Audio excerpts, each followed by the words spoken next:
চুল ও দাড়িতে কলপ দেওয়া হারাম। মেয়েরা নখে নেইল পালিশ দিবে, দিবে না, মেহেদি দিবে। মেহেদি পায়ের নখও দিবে, হাতের নখও দিবে, দিতে বাধ্য।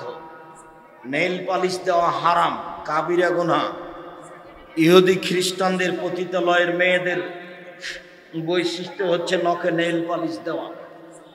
আর হিন্দুদের মেয়েদের কপালে টিপ দেওয়া পদ্ধতি। হিন্দু মেয়েকে বিবাহ করার 10টা পদ্ধতি আছে, তার একটা পদ্ধতির নাম রাক্ষসী বিবাহ। মেয়ের বাপ বিবাহ দিবে না, ছেলে যদি জোর করে কপালে টিপ দিতে পারে তাহলে বিবাহ হয়ে গেছে। কপালে টিপ দেওয়া প্রথা হিন্দুদের পক্ষ থেকে এসেছে, কাজে মুসলিম মহিলা কপালে টিপ দিতে পাবে না, হারাম। আর নখে নেইল পালিশ দিতে পাবে না, হারাম।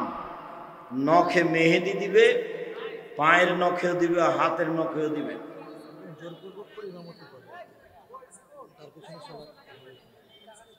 চুল দাড়ি ছাঁটে, দাড়ি ছোট করে, জোর করে ইমামতি করে, এইসব ইমামের সালাত কবুল হবে না, আপনাদের হবে।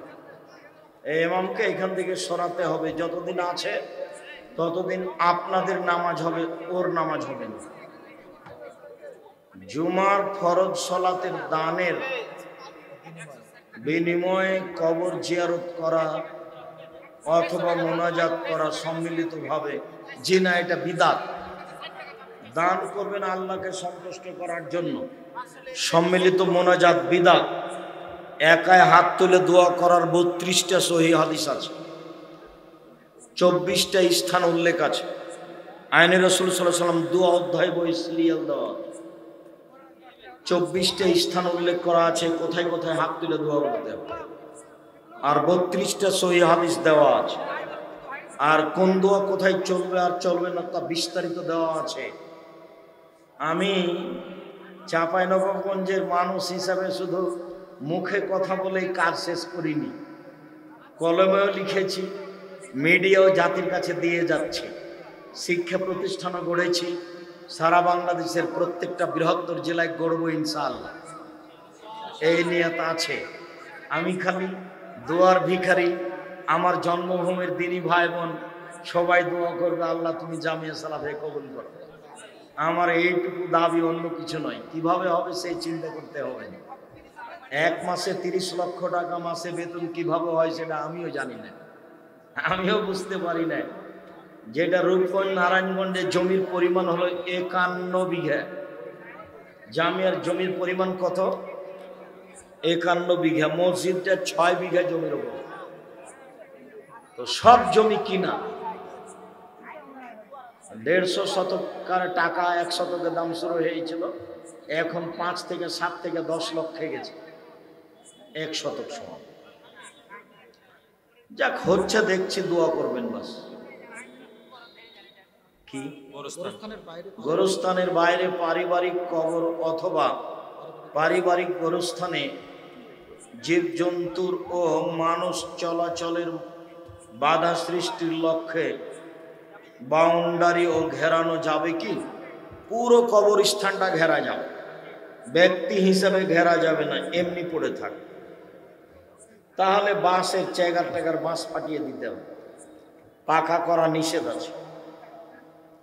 2 দল 2 দিনে ঈদ উদযাপন করছে। সারা পৃথিবীতে একদিনে ঈদ হবে না, এটা বোকামি মূর্খ মানুষের কাজ।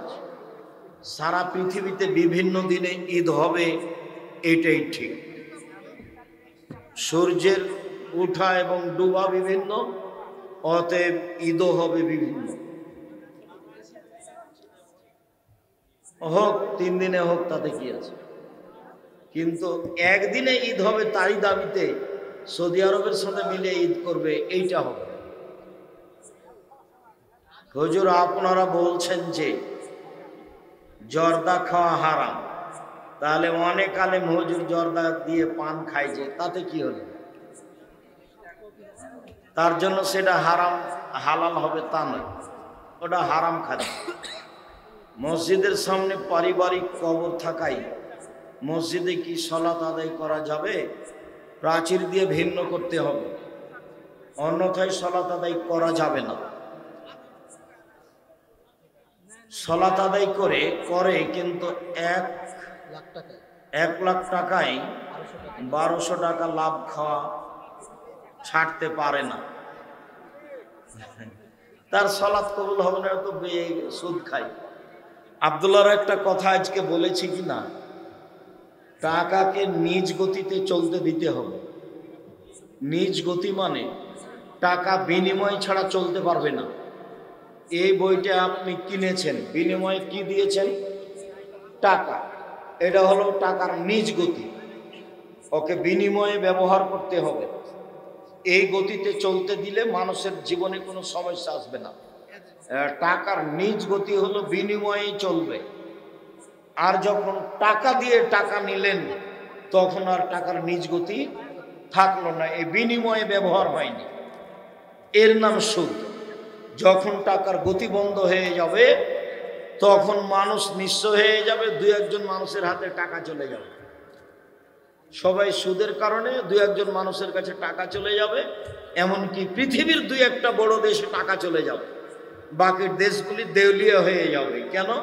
ও টাকাকে তার নিজ গতিতে চলতে দেয়নি। এই টাকার অবস্থাকে জানতে আব্দুল্লাহ কিন্তু লন্ডন গেছে ব্যাংকিং ব্যবস্থাপনায় পড়াশোনা করে। এটাই তার খেয়াল যে ব্যাংক কি জিনিস। শুকরিয়া। মৃত ব্যক্তির নামে ওমরা হজ হবে কি না? জি, মৃত ব্যক্তির নামে ওমরা চলবে, হজ চলবে, সালাত চলবে না, সিয়াম চলবে না। মানত মেনে থাকলে অন্নজন করবে। আর দিও না হয়, যেহেতু সভাপতি সাহেব মনে হয় পছন্দ করছেন না, তো একটু কমিয়ে দেওয়াই ভালো। আপনারা সভাপতি সাহেবকে মূল্যায়ন করো তো কিছু কমিয়ে দেন। আর উনি আমার খুব শ্রদ্ধেয় মানুষ। বহুদিন আগে তার ঈদের মাঠে আমি একদিন বক্তব্য দিয়েছিলাম ছাত্র জীবনে। সেদিন থেকে উনি খুব ভালোবাসেন, জাযাহুল্লাহ খায়। কোরআন তেলাওয়াত করার পর সাদাকাল্লাহুল আজিম বলা বিদাত, কাবিরা গুনাহ। কি বলতে হবে আব্দুর রাজ্জাক সাহেব? সুবহানাকা ওয়া বিহামদিকা আশহাদু আল্লা ইলাহা ইল্লা আনতা আস্তাগফিরুকা ওয়া আতুবু ইলাইক। কমাও আর দিও না। শায়েখ, সূর্য উদয়ের কতক্ষণ পর সালাত আদায় করা যাবে? মানে কোন সালাত? ইশরাক, সূর্য ওঠার সাথে সাথে 2-1 মিনিট, 2-4 মিনিট ইশরাক।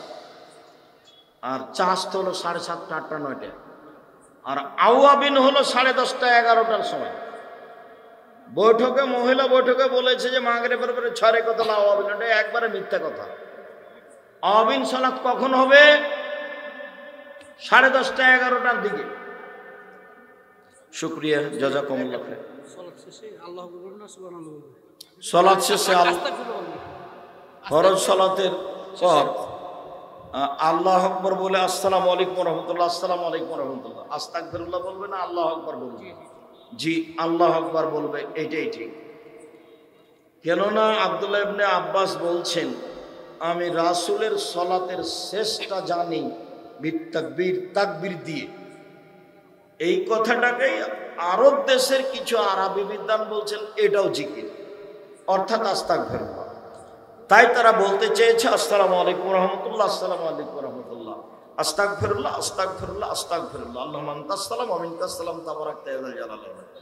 আর ভারতের সব বিদ্বানী বলতে চেয়েছেন সালাত শেষে আল্লাহু আকবার, আস্তাগফিরুল্লাহ, আস্তাগফিরুল্লাহ, আস্তাগফিরুল্লাহ, এটাই ঠিক আছে। শুকরিয়া, জাযাকুমুল্লাহ খাইর। আল্লাহ আমাদের যারা মারা গেছে তুমি তাদের কবরের শাস্তি মাফ করো। আমরা যারা অসুস্থ তুমি তাদের আরোগ্য দান করো। আমরা যারা বেঁচে আছি তুমি তাদেরকে তোমার রাসূলের পদ্ধতি অনুযায়ী চলার তৌফিক দান করো। আজকের নফল সিয়াম, কোরআন তেলাওয়াতের যে কথাগুলো শুনছিলাম সেগুলি তুমি আমল করার তৌফিক দান করো। তোমার দরবারে জোরালো দাবি দোয়া রেখে আজকের আলোচনা এখানেই শেষ করলাম। সুবহানাকাল্লাহুম্মা ওয়া বিহামদিকা আশহাদু আল্লা ইলাহা ইল্লা আনতা আস্তাগফিরুকা ওয়া আতুবু ইলাইক। আসসালামু আলাইকুম ওয়া রাহমাতুল্লাহ।